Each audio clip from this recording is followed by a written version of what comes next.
E novamente nesse vídeo, agora vamos falar sobre um assunto muito interessante, que são algumas dúvidas que talvez apareçam para quem usa o CSV-CoDB, tanto para experimentar quanto para um uso na produção.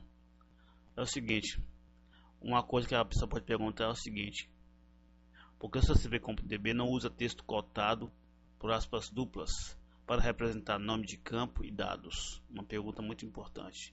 E uma outra pergunta muito importante é por que o CSV-CoDB não permite inserir espaços nos dados, ou seja, não conseguimos escrever a partir do script para o banco dados com espaços. Essas duas perguntas eu vou tentar responder aqui de forma compreensível nesse vídeo. Lembrando que estou fazendo esse vídeo, então o áudio de fundo aqui é um local residencial onde eu não tenho controle, portanto a qualquer momento pode surgir um barulho aí, eu quero que você ignore. Então o que acontece? Eu vou mostrar aqui para você um exemplo de script. Esse script é usado pelo CSV-CoDB para inserir os dados na tabela. Vamos considerar que a tabela tenha 4 campos, como mostrado aqui num selecionado. Esses 4 campos. Então, por que não usa texto cotado para escrever nesses campos? É simples, porque quando foi criada a ideia do CSV-CoDB, para que ele conseguisse chegar ao nível que ele está, foi preciso que os dados que fossem registrados neles não tivesse espaço, na qual, não seja questão de relacionamento entre as tabelas, não quebrasse o link do buffer internamente na RAM. Então foi convencionado que se em vez de deixar espaço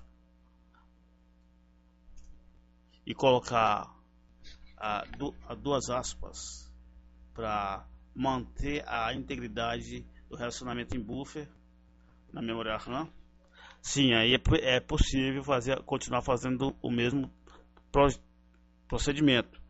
O problema é que aí acrescenta-se 2 bytes a mais. Então, se você tiver uma planilha CSV com milhões e milhões de registros, requer mais quantidade de memória, tanto em disco como em RAM, para gerenciar. Então, o que eu pensei? Eu pensei então em resolver. Eu resolvi tirar as aspas, as cotações, e inserir no lugar do espaço um underline. E que a aplicação final do usuário é que vai tratar de retirar este underline apenas no aspecto do dado que ele vai mostrar na tela. Se eu tenho milhões de registros, milhões ou bilhões de registros, eu apenas busco um, e deste um eu só vou precisar tirar o underline na aplicação final do usuário, que é um procedimento sem muito custo computacional. Então esse foi um dos principais problemas que tivemos que resolver com a questão de evitar cotar textos. Então todas as tabelas do CSV-CoDB não tem cotação de texto. Uma outra pergunta então, por esse motivo, sobre a questão do espaço aqui, por esse motivo, o script CQL que é rodado no gerenciamento do banco, qualquer espaço que estiver no script, ele é retirado e concatenado, a string fica muito compacta. Portanto, se eu escrever Almir Bispo com espaço no script, ele vai ser concatenado. Por isso é importante que tenha o underline para dividir o espaço. Então, sua aplicação vai fazer você vai fazer uma aplicação que vai usar o CSV-CoDB. Lembre-se de tratar na inserção de quando o seu usuário digitar o nome, que ele tem um tratamento de espaço por underline ou por delimitador que você quiser usar, exceto o ponto e vírgula, para delimitar um texto. Isso vai economizar tanto em questão de eficiência de economia de recursos computacionais, tanto em disco como em RAM. Então vamos lá. Agora outra questão, a questão da como evitar a questão da dualidade. Um dos grandes problemas do CSV é a dualidade. Por exemplo, vamos mostrar aqui a nossa tabela com os dados já preenchidos. Observemos que nessa questão aqui temos os dados inseridos, conforme requer nosso sistema. E observamos que cada coluna da tabela, ou da coleção, como você preferir, é delimitado por um ponto e vírgula. Alguns dos grandes problemas do CSV, que é como as separate values do inglês, o grande problema deles é que lá no sistema inglês, eles usam a vírgula para delimitar o campo. O problema em usar a vírgula para delimitar o campo é que obrigatoriamente é necessário cotar. E nisso, ao cotar, vai perder em performance. Eu vou dar uma parada aqui só para atender uma pessoa aqui rapidamente.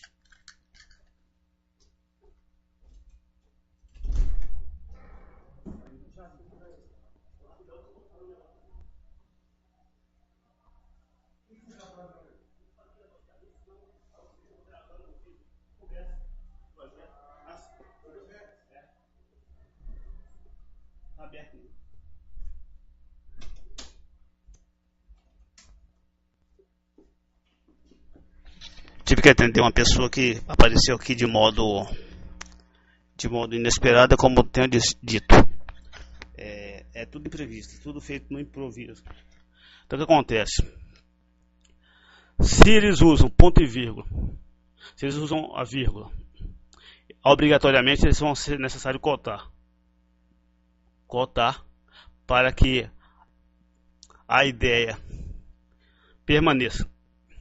Aqui então temos uma notação de valor num sistema em português, que é o delimitador é o ponto, delimitador de milhar de ponto, e o delimitador de decimal é uma vírgula.